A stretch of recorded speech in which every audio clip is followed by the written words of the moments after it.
속보요 시작하도록 하겠습니다. 말도 많고 탈도 많았던 크레딧 스위스가 UBS에 인수됐습니다. 그 의미에 대해서 생각해 보도록 하겠습니다. 일단 크레딧 스위스는 고점 대비 하락폭으로는 95% 정도 됩니다.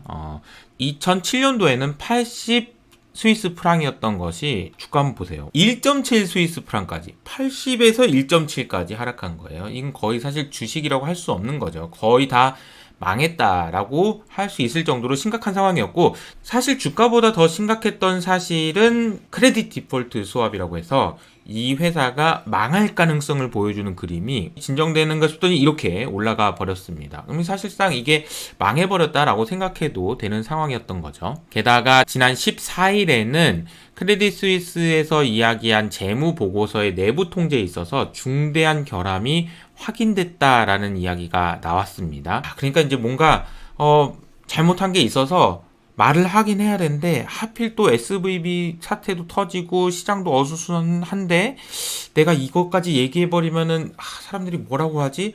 말도 못하고 끙끙대고 있는 상황이었다라고 보시면 되겠죠. 2000년까지만 해도 크레딧 스위스와 이번에 크레딧 스위스를 인수한 UBS와의 자산의 차이는 그렇게까지 크지 않았습니다. 0.9조 달러, 1.1조 달러 정도 됐으니까요. 그런데 불과 2년 만에 크레딧 스위스의 자산은 0.9조 달러에서 30%가 줄어들어 버린 0.6조 달러까지 내려왔고요.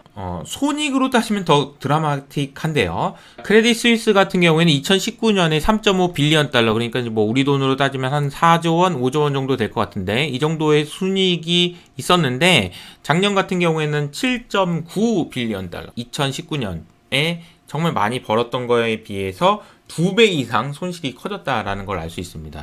반면에 그렇지 않았다는 것을 확인할 수 있죠. 이러다 보니까 크레딧 스위스를 결국에는 인수를 해줘야 될 것 같다라는 이야기가 나오기 시작합니다.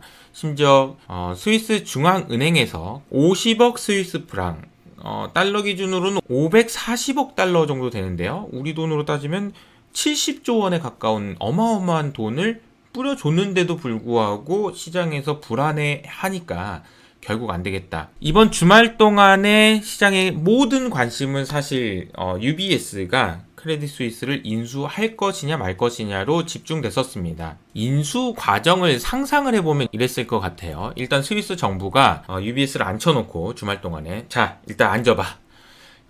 월요일날 한국 시장이 시작하기 전에 결정해야 된다. 일단 결정해야 돼. 네가 사는 수밖에 없어. 그러니까 이제 UBS가, 아니 일단 그렇게 심각하기도 하니까 내가 앉아서 얘기를 하긴 하겠는데 잠깐만 한번 봅시다. 에이? 이거 완전 쓰레기 아니야 이거? 이걸 어떻게 삽니까? 라고 얘기하니까 스위스 정부에서는, 야, 이 사람 이거 정신 못 차리네. 이거 진짜 심각하다니까. 이거 문제 생기면은 미국이 브레튼 우주 체제 이후로 쌓아왔던 게 무너질 수도 있는 심각한 상황이어서 지금 미국하고 영국에서 지금 난리야. 지금 빨리 사야 돼. UBS가 알겠어요. 그러면 10억 달러로 합시다. 10억 달러. 10억 달러 이상은 더 이상 안 돼요.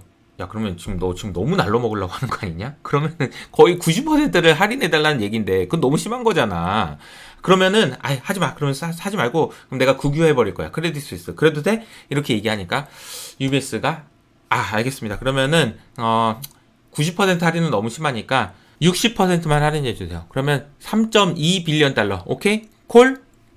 이렇게 하지 않았을까라는 생각이 듭니다. 그런데 결국에는 이런 과정에서 필요한 돈들이 있습니다. 왜냐하면 UBS 입장에서 크레딧 스위스를 샀을 때 혹시라도 생기는 문제가 생길까봐, 과거에도 잘못 인수해가지고 독이 든 성배를 먹어가지고 결국 나도 죽는다 이런 상황이 될 수도 있으니까, UBS에서는 우리가 만약에 이 크레딧 스위스를 사고 시장에서 너무 우려를 해서 주가도 빠지고 그리고 CDS 프리미엄도 올라갈 텐데, 그 올라가게 되면 나 취소해줘 라는 조건을 내건다든지 뭐 이런 이야기들이 나오니까 스위스 정부에서는 90억 달러 이상을 지원하겠다라고 이야기했고요. 스위스 국립은행에서는 UBS에, 이게 맞나요?